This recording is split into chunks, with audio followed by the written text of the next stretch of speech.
A principios de junio, líderes del G7, un grupo de los países más ricos del mundo conformado por Estados Unidos, Japón, Alemania, Reino Unido, Francia, Italia y Canadá, se reunieron encabezados por Estados Unidos con el objetivo de buscar acuerdos para implementar un impuesto mínimo mundial. Con esto, las multinacionales ya no tendrían incentivos para trasladarse o instalar sedes en los países con menores tasas de impuestos.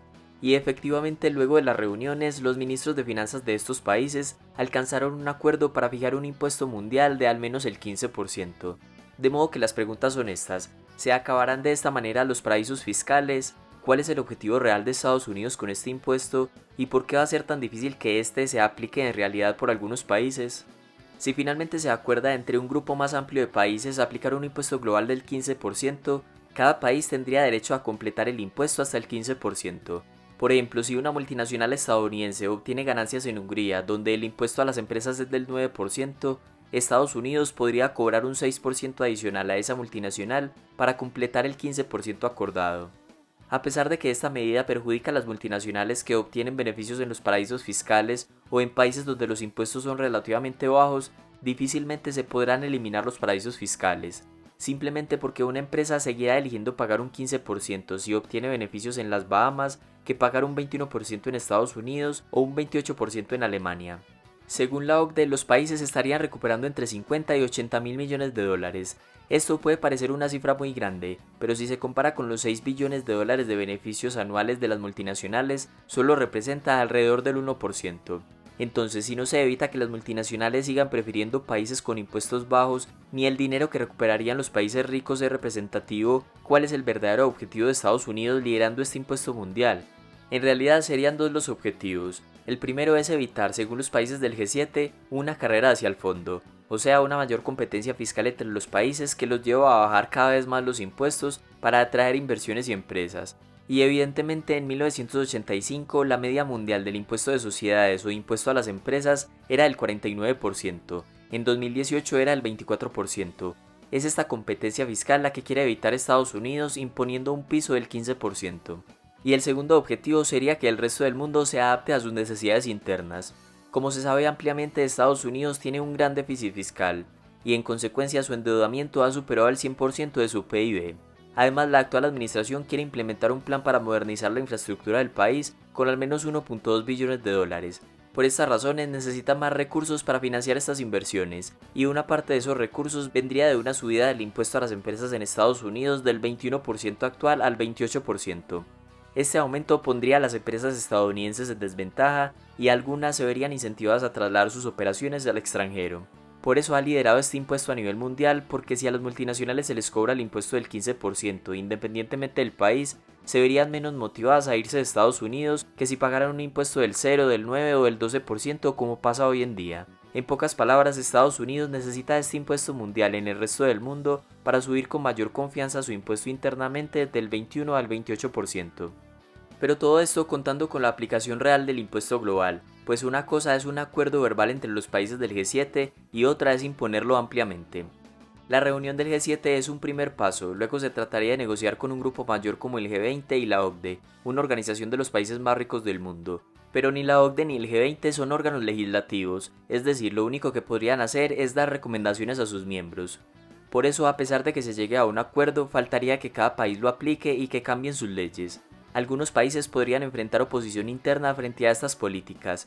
Por otro lado, se tendría que resolver el tema de que muchos países en desarrollo no participan en estas reuniones, y es difícil que se vean reflejados sus intereses. También se tendría que resolver la oposición de países con bajos impuestos como Irlanda, que tiene un impuesto de sociedades del 12.5%, y Hungría del 9%. En fin, como cualquier tratado multilateral, existen riesgos y obstáculos para que se cumpla en su totalidad. Por ejemplo, en 2020 se firmó un acuerdo entre Estados Unidos y China para finalizar la guerra comercial entre ambos países. Aún así, en la actualidad ambas partes no han cumplido con todo lo acordado. Otro ejemplo es el de la OPEP, la Organización de Países Exportadores de Petróleo. Resulta que hace algunos años decidió invitar a Rusia para aumentar su influencia en la política petrolera mundial. A comienzos del 2020 el precio del petróleo estaba muy bajo, por lo cual en marzo de ese mismo año se reunieron para acordar un recorte de producción y disminuir la sobreoferta para intentar sostener el precio. Esto parecía beneficiar a todos los miembros, pero Rusia, el tercer productor mundial de petróleo, se negó a hacer el recorte. El objetivo de Rusia era aguantar precios bajos, quebrar a otros productores con costos de producción más altos y ganar mayor cuota de mercado a esos precios bajos. De estos dos ejemplos se podría deducir que algo similar podría pasar con los acuerdos de un impuesto mínimo global. Algunos países podrían decir estar de acuerdo para evitar la presión diplomática, pero en realidad no lo aplicarían o encontrarían la forma de evadirlo legalmente. Irlanda ya pronunció su desacuerdo frente a este impuesto global porque beneficiaría solo a ciertas economías. Suiza manifestó que tomará las medidas necesarias para seguir siendo un lugar de negocios muy atractivo.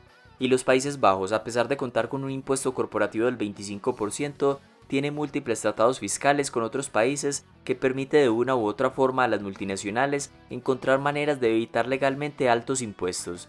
Esto sin hablar de China, que buscaría proteger sus zonas económicas especiales de bajos impuestos para atraer inversiones. Esto indica que cada país es diferente, con sus intereses particulares y sus propias ventajas, las cuales cada uno debería poder utilizar para competir con otros países. Es decir, cada país debería poder ejercer su soberanía y el derecho a implementar sus políticas sin la presión de otros países.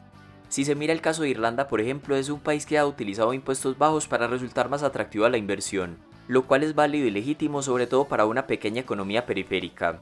Irlanda fue un país pobre para estándares europeos, pero gracias a ciertas políticas logró ser un país rico en pocos años. Como lo mencionamos en un video anterior del canal, Irlanda es un país sin recursos naturales y dependiente en esa época de la ganadería y la agricultura. Luego de implementar duras políticas de restricción de gasto y de apertura al libre comercio, logró atraer empresas, sobre todo a multinacionales estadounidenses. Entre sus políticas económicas estuvo bajar los impuestos corporativos. Además de esto, el idioma inglés y una mano de obra calificada llevaron a que empresas como Apple, Facebook, Amazon, Google o IBM instalaran sus sedes en este país europeo. En la actualidad es uno de los países con mayores ingresos per cápita del mundo y sus habitantes gozan de excelente calidad de vida. Y contrario a la idea extendida de que bajar impuestos lleva a que el gobierno recaude menos recursos, el caso de Irlanda particularmente podría estar mostrando otra idea. A partir de 1996, Irlanda comenzó a bajar el impuesto a las empresas del 35% hasta llegar al 12.5% en 2004, y fue a partir de comienzos de la década del 2000 que los ingresos del gobierno provenientes de impuestos aumentaron significativamente. Esto no significa una relación causa-efecto necesariamente, pero sí hay una correlación. En fin, el punto es que existen países sin un gran mercado interno y sin recursos naturales que tienen que encontrar formas de competir a nivel internacional. Por ejemplo, como se ha hablado en otros videos de este canal, Estonia utiliza la tecnología y un marco fiscal favorable para competir. Países Bajos aprovecha su ubicación en el centro de Europa para comerciar, e Irlanda se vale de sus impuestos bajos y su idioma para ser la puerta de entrada a empresas estadounidenses en Europa. Por el contrario, los del G7 son obviamente países con economías grandes, fuertes industrias, mayor población y en algunos casos con abundantes recursos naturales. Por lo tanto, tienen más opciones a la hora de obtener ingresos. De forma que cualquier acuerdo que surja de estas reuniones está lejos de implementarse en realidad porque depende del resto del mundo con sus particularidades e intereses. ¿Deberían desaparecer los paraísos fiscales en todo el mundo? ¿Es conveniente que las potencias influyan en la política fiscal de otros países?